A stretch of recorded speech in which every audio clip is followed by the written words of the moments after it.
What if you had the smartest Wi-Fi? If you did, it'd be Xfinity and it'd come with their best state-of-the-art equipment. It would boost speeds to the devices that needed them most, whether you were streaming, gaming, or gaming while pretending to work. It would even power your mobile connection so you could bring faster, secure Wi-Fi speeds with you where you use it most. If you had the smartest Wi-Fi, everything would work together seamlessly to keep you connected. Xfinity. Imagine that. Restrictions apply. Hello and welcome to another edition of the Jayhawker Podcast. My name is Nate Bukaty. We want to thank our sponsors, as always, Xfinity. Get the nation's smartest Wi-Fi only from Xfinity. Imagine that. And our good partners going way back, the University of Kansas Health Systems. I know going way back because our guest today was a guest back in 2021 when he came on to the staff when Wayne Simeon was hosting this Jayhawker Podcast. He's the associate head basketball coach at the University of Kansas, Jeremy Case. Jeremy, how are you, man? Thanks for joining me. I'm doing well. Thanks for having me, Nate. I had fun going back and listening to that interview that you did with Dub back when you were just getting started here on the staff. I know you had already worked for the staff in a different capacity, but you were so excited to get into coaching. And I know that's something that you had thought about because even on your senior day speech, you mentioned the idea of coaching someday. That was a few years ago now, and I'm kind of curious, the excitement you had at that time to be on the coaching staff and now where you are. Tell me about where you've come in that journey and, like, is it still as exciting as it was? Is it everything you thought it would be? Tell me about the journey a little bit from that moment in time to now. Yeah, well, it's an interesting journey because I was – actually video coordinator, up until that point. And I was thinking, gosh, I don't think I'll ever be able to move up because nobody would leave, and rightfully so. You don't want to leave here, and there's, no better place to work at or play at. But so I was, like, man, I probably need to get out and go coach somewhere else, get an assistant job somewhere else, maybe at a lower level or whatever. And then next thing you know, Coach Howard decided to make a move. And so I'm thinking, okay, this is my chance, What do I got to do to put my best foot forward for Coach Self to, believe in me and take a chance on me? So that was, that was kind of a pivotal point for me at that moment. So what about from then to now? So from then to now, obviously, I was really excited about being on staff and actually really putting my handprint on the program as far as being a coach and scouting and recruiting and all of that stuff. So, my first trip out to recruit, I wore the biggest Kansas shirt that I could and stayed out on the court all day long and talked to as many people, tried to shake as many hands. And so, fast forward to now, it's still just as exciting. Every day is a blessing to come to work and to work with these guys and to recruit guys. I mean, players, when I call, they're so excited to hear from Kansas, no matter what level they are. And I'm just excited to tell them about Kansas. So it's been a real blessing for me. Let's take it all the way back to when you first came here as a player, and then because there's a lot of points along the way that I'm curious to your mindset about. I think about today's context where it's so common to have guys that are now on their fourth school. If it didn't work out at one place or maybe they can get a better deal at the next place, it's very easy to just move on. I look back at your basketball career thinking that could have been that way for you maybe if you wanted to. Go, hey, maybe I'll get more playing time at another place. Maybe another place needs a shooter or whatever. Do you think in a different world that could have happened with you, or do you think no matter what you would have been like, nah, man, I'm staying in Kansas this whole time? I'm actually very thankful that it wasn't like that because there was a moment in my time as a player that I thought, you know what, let me go somewhere where I know I'm going to play a ton of minutes. I may start and do all of that, but I'm thankful it wasn't like that because I was able to grind it out and it actually basically build my character stronger. It made me be able to fight through some adversity and it made me a better person today. So you're glad with the way that it turned out, even though maybe there was moments of frustration along the way. Absolutely. How do you use that to inform kids now? You know what I mean? Like it's such a different landscape that these kids are coming into. It's hard to explain that to them because today's times is so much different because, one, you got NIL. So that's going to be a huge factor if they feel like they can go make more money. Especially how do you tell a kid that came from nothing to say, hey, you can't go get double what you're getting here. Right. It's hard to navigate that. But what you do is you build a relationship with those guys. And when you have that type of relationship, a strong relationship, they trust what you're saying and they can believe in what you're saying. And if you have that type of relationship, they'll listen to you. Okay, so then let's fast forward to the part where you're a video assistant. You want to get on the coaching staff. Like you said, I mean, shoot, head coaches never leave here, right? Like, what's there been 8 in the 120 right, yeah, years of the program, whatever it is. It's insane. Did you ever get close to like, man, I'm going to take a gig somewhere else just to get on a staff? Tell me about how that kind of worked out. Yeah, I mean, I got back in 2016 as video coordinator, and obviously was very excited to be back. And so 4 years go by and still no movement. You know, obviously I'm enjoying what I'm doing. I'm in all the meetings. I'm sitting there listening. I put my input in as much as I can and learning, obviously. And then so around that time, I was kind of getting antsy. And I was like, come on, I'm not getting any younger. I need to do something. So I did start looking around 2020, 2021 for other jobs to be on the road. But it worked out, and you're still here. Tell me about what the interview process was like. You know, when you said, hey, man, I got to do whatever I can to put my best foot forward. I feel like for some, Coach Huff probably had a pretty good feeling for who he's talking to. Mm-hmm. You played for him. You know, you've been on the staff. What was that interview process like? So it was one of those things where we had talked about me being an assistant coach for him before. And so the interview process was really from 2016 to 2021. See how you go about your business on a daily basis. Exactly. So, you know, made sure I was always in the meetings. I always tried to put my input in when it was asked. I tried to make sure everything was aligned, that I wanted to be a part of the recruiting. I wanted to be a part of everything that helped this program as a video coordinator as much as I could. So by then, you know, so when we have visits, I would try to be with the families. I would try to show that I can recruit. I have the personality. I can, you know, make people feel comfortable being here. And so when the job did open, I made sure I was everywhere Coach was. Anytime he turned around, there I was. What do you need? I got you. What do you need? I was right there every time he turned around. And so that was kind of the interview process. And then he made me interim. So then I had times to pick it up even more and try to make sure I was there. Anytime he needed something, I tried to make sure that I had everything organized and just, you know, worked my tail off. So did you feel a lot of stress during that time of being the interim because it's like, hey, man, this is an opportunity. I've waited for a long time.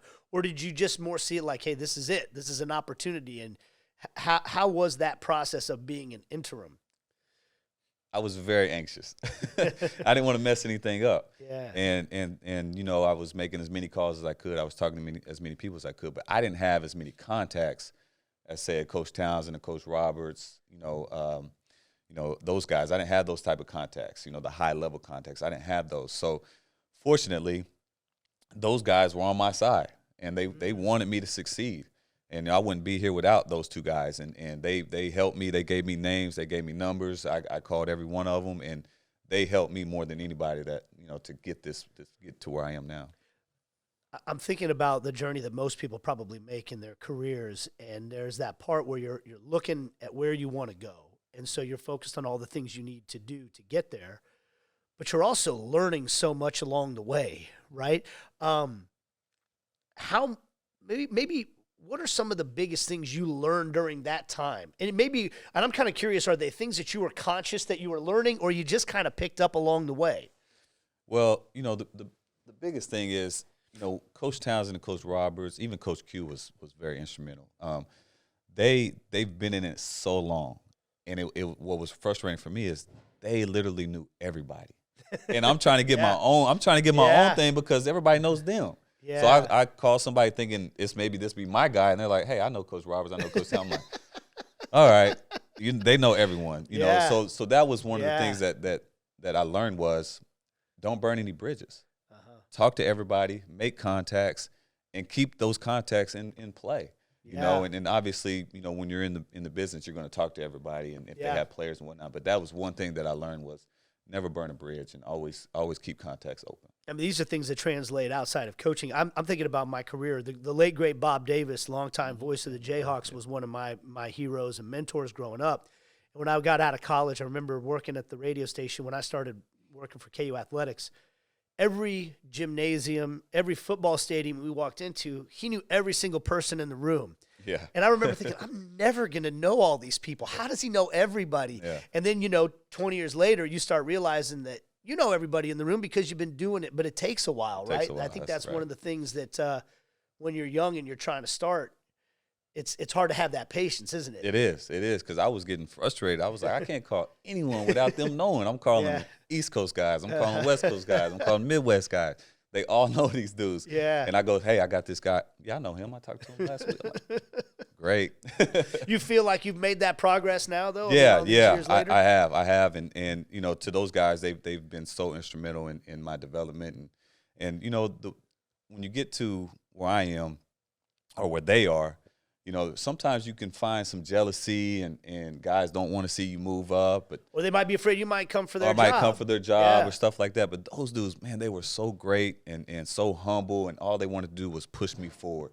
And I'm so grateful for those guys. Do you think that starts from the mentality? I remember when Bill Self got here, you know, he changed the name to Late Night in the Fog because he didn't want his name on it because he said, this program's bigger than any one person. This has to be a whole family. Is that where do you think that mentality comes from that? I can't see why it wouldn't. I mean, Coach Self is, you know, one of the most selfless guys. I mean, he always puts everything on everyone else. He never takes credit for anything. And those guys they were selfless for me as well. Yeah. So when I was listening to that interview you did with Wayne, you talked about how excited you were. And you've mentioned this a couple of times. You said, man, I can't wait to get out and recruit. And I thought to myself, I thought that was the part the coaches all hated. I thought that was the hard part, the hardest part. Like, you got to go into somebody's living room and convince them what you can do for them and all this stuff. You really like it. Do you still like it? Yeah. Oh, yeah. It's different now, though. But, way different. You know, I was at Southeast Missouri State and I was at Houston Baptist, and those places were good for me because the one thing that I learned was you may not have the best facilities, you may not have the best city to live in, but what you can have is the best relationship with those kids. And so what I learned was I need to have that kid like me so much that even if your facilities aren't any good, he can't tell me no. He'll feel bad to tell me no, that he's not coming. So I've learned to enjoy that, you know, and sitting in somebody's living room and just getting to know them, let them get to know you, telling your story. Those things I do enjoy. And now you have great facilities and a great have town, it all. so that's kind of nice. Yeah, we have all of that now, and now it's different because there's NIL. I mean, it's different. Those relationships you don't get to build them as much as you did back then, and so that's part of it that I do miss because in the portal it happens so fast. Yeah. You know, a guy goes in and he's out in 2 weeks. You know, and so you don't really get to build that relationship. Do you feel like you're still part of that means you're recruiting the guys that are still here on a daily basis, right? Oh, yeah. Is that part of it now? Unfortunately, it is. It is. And you know, the guys here, you know, if they're new or they just got here out of the portal, your relationship's probably not as strong. So you work to build that relationship throughout the season, which is a little harder because sometimes they may not be playing as much, you know, and it's a little harder for them to trust you. They don't know you as well, you know, but yeah, you have to keep recruiting them, and that's, you know, unfortunate, but yeah, you definitely do. You know, I have to say this. We had Travis Goff on the podcast a couple weeks ago, and I brought this point up as a person who's been watching KU basketball for a few years, a long time. Yeah. Seeing the changes, the conference realignment to me was like the first thing that really kind of disrupted some of those historic rivalries and made some of the things that made college athletics, you know, in some ways better than professional sports for me. We're starting to erode, and then all of a sudden money gets involved in the transfer portal. You don't get the chance to know the kids as long as a fan as you used to. You can get kind of cynical about it. But I'll tell you what, man, I was here for the game against UConn. I watched the BYU game and the Arizona games on television. That atmosphere in Allen Fieldhouse is every bit as special as it was when we were in school, when those things were different. And I don't know, that makes me feel good. I don't know why. Does that make sense? Like, it's still Kansas basketball. Sure. It still makes people feel the same way that it always has. Do you feel that way when you walk into the building on those big days? Absolutely. And that's the thing about Kansas basketball. I mean, it's going to be great no matter what. I mean, the people actually care about Kansas basketball and the tradition that we have. And yeah, it's unbelievable. And you know, it's important for our fans to attach to our players. It's a little harder for them to do that because there's so much turnover every year. Yeah. And I think we have a group that has attached to the fans and the fans attached to them, and they've done a good job of embracing that. And it's happened a lot quicker than, it normally would. I mean, Melvin Council is the perfect example. I don't know that I've ever seen a player win over the fan base here as quickly as he has.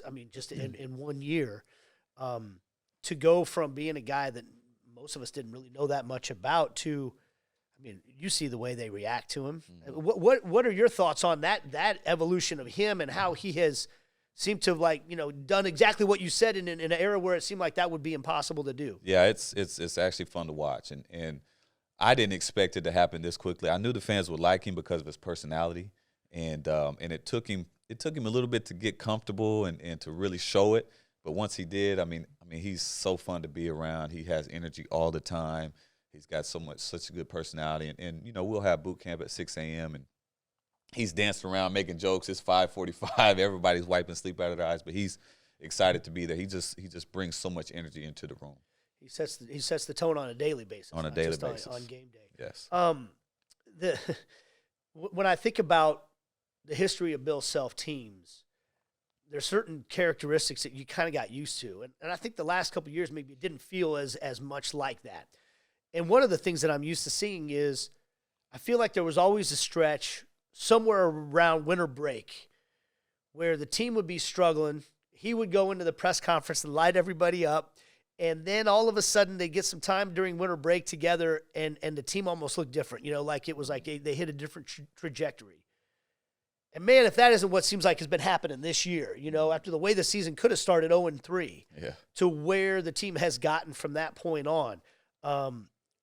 Why do you think so many times in the Bill Self era we see that pattern where it's like all of a sudden things seem to come together, things seem to gel when it goes right, that time of year when you get into like maybe early January? Well, it's one of those things that Coach Self's really good at. And what I think he's really good at is he's excellent at being able to put guys in the right spot, obviously chemistry-wise. But what he does is he gets guys to play at their best. And sometimes it takes time. If they're new, it takes time to get used to Coach Self. And then when we have a Christmas break, we have a lot of time together. We practice, we watch film, and we really get to know each other. But our guys get to know Coach Self and how he coaches and what he wants. And his basketball mind is so great that sometimes it takes our guys a little longer to understand what he actually wants. And I think after Christmas break, I think that's the time that we can actually really gel and our players really understand what Coach wants. So you mentioned two different things there. One I think of is like tactics, his X's and O's. Mm-hmm. The other part is like the mentality side, the way he's able to get guys to maybe dig a little deeper, understand what he wants.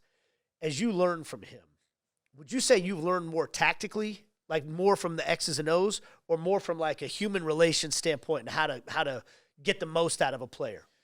It's that's tough to say which one is more, but I'd say I'd learned more about how to get more out of a player and how to gel them together and get them to all have one purpose. And that's kind of one thing that we've been saying is one mind, one heart, one purpose. When you get everybody to pull like that and think like that, that's when you can be really successful. And it's a more difficult challenge now because of all the stuff we just listed to Absolutely. Get everybody working in the same direction. It takes longer. And if you go back and look at some of our teams in the early 2000s and middle 2000s, there were a lot of times we were 20-0, because we had guys in the program. They understood what we needed from Coach, and Coach understood them. And it was the chemistry was just so much better and earlier in the year that, we jumped out great. It's also a different landscape now from a conference perspective. The Big 12 was always good, but now, I'm looking at the schedule you guys play, and it's, Arizona twice, Texas Tech, BYU. There's Iowa State. There's all these teams that are like national championship contenders. And I'm curious what that challenge is like in today's landscape when you have to run through that type of a gauntlet in the regular season. Like, it almost redefines what a good year is, doesn't it? Absolutely. It's a monster. It's every night you can lose to any of these guys in the Big 12. And, as a coach, it's it's fun and competitive. But at the same time, you're like, now we got to go to Iowa State. We just beat Arizona, but now we got to go to Iowa State. It's just one of those things that's like, golly. But it's been good, man. It's awesome to see the Big 12 and all the teams being so good and all the players. It's fun to coach against them. Hey, before we let you go, Jeremy, and I really appreciate the time and the insight here today. You know, there's a backdrop to this entire season, which involves Scooter Ward, and I know there was a ceremony here recently, looking at the names of all the players that came back, to be a part of it. I was talking with Chris Tyson before we did this interview about I don't know that I've ever come across somebody more universally admired and respected in Kansas athletics. I'm curious if you have any thoughts just on what he meant to you and what it means for the team to be kind of carrying his spirit right now, through the course of this season. Yeah, Dr. Ward was he's one of a kind, and I had him as a freshman, had one in one of his classes, and I just remember his voice was like, it just lit up the room. He had so much energy, and then he became our academic advisor, and I spent a lot of time with him. But one thing that I really remember throughout the last few years was anytime I'd see his car pull up, I'd rush to go park, not because he may need help, but because I could spend those 2 to 3 minutes talking to him, walking with him to his office, and because I didn't get to spend a ton of time with him. So I really enjoyed seeing him in the mornings and just talking to him. He was just terrific, man. Just a great guy. Do you feel like the team's kind of carrying that right now? Absolutely. And they didn't know him as well as some of us. Some of us did, but they feel it through us, and his little bit of time with those guys, he still made an impact on them, and that's who he was. He was always giving and putting people first. I think that's a great point, because like for me, I knew him from the standpoint of having maybe a half a dozen brief conversations over 20 years. Right. But what everybody who played here, and like volleyball players that played, that ended up, one of my friends, Katie Martinchitz, ended up working as an academic advisor. Yeah. She was the first person to ever tell me about Scooter. Okay. And the way she spoke about the man was like, holy cow, I got to meet this guy, right? And then you meet 7 other people that talk about him the same way. And it's like, so I think there's a lot of people within the athletics family who feel like they knew him, even if they didn't, like me, know him that well because of the way he lived his life. Yeah. He was just an inspiration. That you never seen him sweat, you never seen him worry, you never heard him complain. And every day I find something to complain about. And I think no doubt. I'm thinking, he had every reason to complain about stuff and never did. I mean, he was unbelievable, man, and we're going to miss him a ton. And he got to travel with us. I was one of the guys that would carry him on the bus and everything, and I felt like finally I get to do something for him, because he would always just be given to us. Yeah. Well, hey, as we wrap this up, March is right around the corner. We're getting closer and closer. The way this team's continuing to build and grow, just maybe let's finish with something to get the fans excited a little bit. What excites you the most, maybe about this stretch coming up down the stretch in Big 12 play and getting into the postseason? What excites me most, I don't know if there's anything exciting about going on the road to Iowa State other than it's a chance for us to get better. It's a chance for us to win a tough road game in a hostile environment. But we're playing our best basketball. And even if we go down and don't win that game, that's okay. But we're playing our best basketball at the right time, and this is the right time, and hopefully we can carry it into March and get a deep run. Hey, Jeremy, thank you so much for the time and the insight, man. This has been really great. Yeah, thank you. That's Jeremy Case, Associate Head Coach for the University of Kansas basketball program. We will see you next time on the Jayhawker Podcast. Once again, thanks to our great sponsors, Xfinity, the nation's smartest Wi-Fi, only from Xfinity. Imagine that in the University of Kansas health system. See you next time.